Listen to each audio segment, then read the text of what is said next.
کوہقاف کی وادی ہمیشہ حسین تھی، جہاں بلور کے پہاڑ چمکتے، دریا گنگناتے اور پریوں کے پروں سے روشنی جھلکتی تھی۔ کہا جاتا ہے کہ کوہقاف کی وادی میں وقت رک جاتا ہے، نہ وہاں دن ہوتا ہے اور نہ ہی رات۔ وہ وادی جہاں پریاں، جنات، شہزادے اور جادوئی مخلوقات آباد ہیں۔ ان پریوں میں ایک تھی پری عالیہ، چاند کی کرنوں سے جنم لینے والی پری۔ اس کے بال چاندنی جیسے چمکدار، آنکھیں نیلے جھیلوں جیسی گہری تھیں، چہرے پر ایک پراسرار اداسی تھی، جیسے اس کے دل میں کوئی اندیکھا بوجھ ہو۔ کوہقاف کی وادی میں ایک ایسا راز چھپا تھا جس نے محبت کو، فرض کو اور زندگی کو ایک ساتھ قربان کر دیا۔ یہ کہانی ہے کوہقاف کی جاسوس عالیہ کی۔ عالیہ عام پریوں کی طرح ہنستی کھیلتی نہیں تھی۔ وہ کتابیں پڑھتی، جادو سیکھتی اور اپنی وادی کی حفاظت کے خواب دیکھتی تھی۔ اسی لیے وادی کی ملکہ شہزادی مارو اسے اپنا سب سے قریبی رازدار مانتی تھی۔ ایک دن شہزادی کے محل پر اندھیرا چھا گیا۔ اچانک سے ہوا سرد ہو گئی، پانی کا رنگ کالا پڑ گیا اور آسمان پر چاند نے اچانک اپنا چہرہ چھپا لیا۔ یہ سب کسی ایک وجود کی آمد کی نشانی تھی، زہرہ چڑیل کی۔ زہرہ ایک ایسی چڑیل تھی جس نے کبھی کوہقاف کی روشنی میں جنم لیا تھا، مگر اس نے اندھیروں کو اپنا گھر بنا لیا۔ اس کے بال سانپوں جیسے کالی لٹوں میں الجھے ہوئے تھے، آواز میں زہر اور آنکھوں میں وہ چمک جو موت کی پیش خیمہ تھی۔ وہ اڑتی نہیں تھی، بلکہ اس کے قدموں کے نیچے زمین چلتی تھی۔ کہا جاتا تھا کہ وہ روحیں چرا کر اپنی طاقت بڑھاتی ہے، اور اب وہ کوہقاف کی پریوں کو اپنا شکار بنانے آئی تھی۔ زہرہ کا مقصد واضح تھا، وادی کی جادوئی کتاب نور طلسم حاصل کرنا، جس میں کوہقاف کی تمام طاقت بند تھی۔ ملکہ ماروخ نے اپنے دربار میں سب کو جمع کیا۔ پریاں، جنات، محافظ سب کے سب خاموش کھڑے تھے۔ ملکہ نے ان سے کہا، زہرہ ہماری طاقت کے قریب پہنچ چکی ہے۔ اس کے مقابلے کے لیے ہمیں کوئی ایسا چاہیے جو بہادر بھی ہو اور ہوشیار بھی، کوئی جو دشمن کے دل میں اتر کر راز لا سکے۔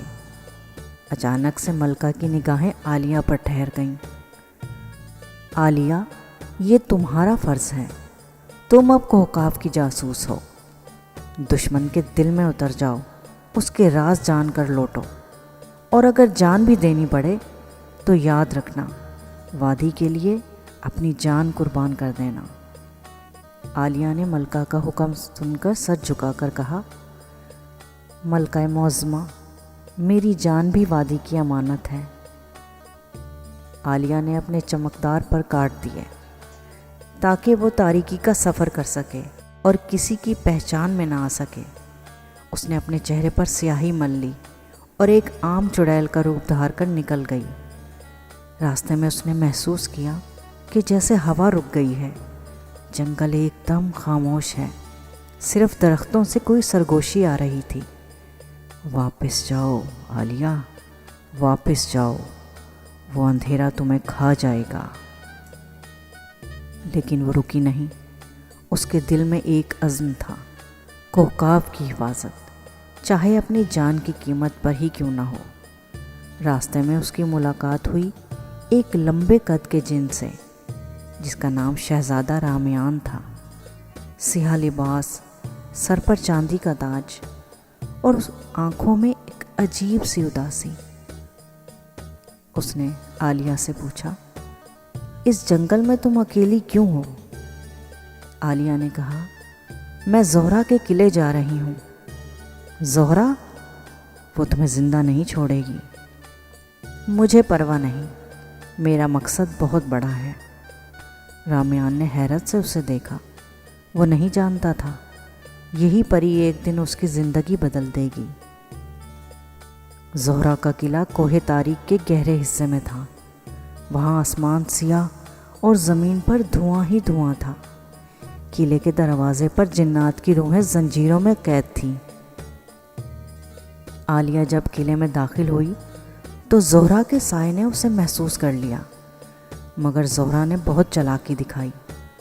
وہ مسکرائی، ایک ایسی مسکراہٹ جو سردی سے زیادہ ڈرا دینے والی تھی۔ ایک نئی چڑیل، خوبصورت ہو، تم کہاں سے آئی ہو؟ عالیہ نے سر جھکا کر کہا، میں آپ کی خدمت میں آئی ہوں مالک۔ زہرا نے کہا، تمہاری آنکھوں میں روشنی ہے مگر دل میں اندھیرا، یہی تو میں چاہتی ہوں۔ عالیہ نے کچھ دنوں تک زہرا کے قلعے میں رہ کر اس کے راز تلاش کرنے شروع کیے۔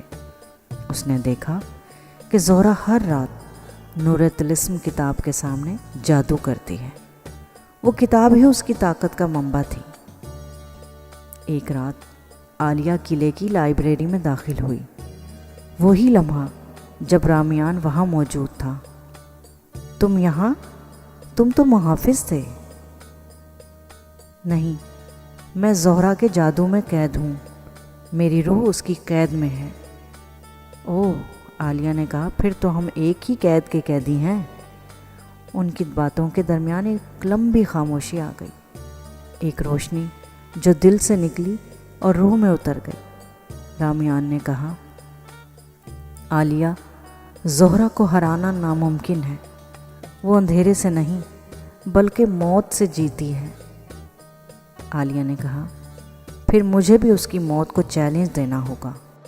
زہرا نے ان دونوں کی باتیں خاموشی سے سن لیں اور ان کو رنگے ہاتھوں پکڑ لیا۔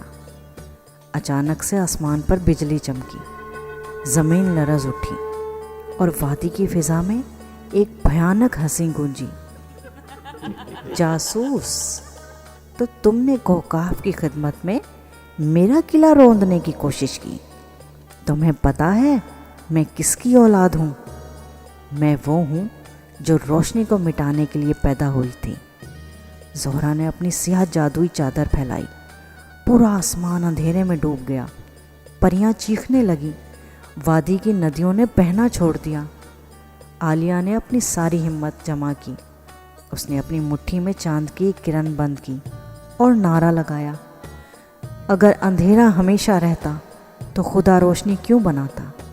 یہ کہتے ہی اس نے چاندنی کی کرن کو زہرا کے دل میں اتار دیا۔ زہرا کی ایک بلند چیخ فضا میں گونجی، قلعہ لرزنے لگا اور زہرا دھوئیں میں بدل گئی۔ مگر اس لمحے عالیہ خود زمین پر گر پڑی، کیونکہ اس کی طاقت ختم ہو چکی تھی۔ رامیان دوڑ کر اس کے پاس پہنچا۔ عالیہ، عالیہ، آنکھیں کھولو، تم جیت گئی ہو۔ نہیں رامیان، میں نہیں جیتی، میری وادی جیتی ہے، لیکن تم ہمیشہ میرے دل میں رہو گی۔ عالیہ مسکرائی، اس کے پر چمکے اور وہ روشنی بن کر آسمان میں تحلیل ہو گئی۔ چند دن بعد وادی میں صبح واپس لوٹ آئی، پھول کھلے، درختوں نے سرگوشی کی اور ملکہ نے اعلان کیا، عالیہ صرف ایک جاسوس نہیں تھی، وہ تو کوکاف کی روح تھی۔ اس نے ہمیں بچا کر خود کو امر کر دیا۔ رات کو جب چاند اپنی پوری روشنی پھیلاتا ہے تو ندی کے اوپر ایک چمکدار روشنی اڑتی ہے، کہتے ہیں وہ عالیہ پری ہے جو آج بھی اپنی وادی کی حفاظت کرتی ہے۔ محبت، قربانی اور روشنی، جب یہ تینوں ایک دل میں جمع ہو جائیں تو وہ دل کبھی نہیں مرتا۔ عالیہ گئی نہیں، وہ ہر چاندنی رات میں کوکاف کے آسمان پر چمکتی ہے، کیونکہ وہ تھی کوکاف کی جاسوس۔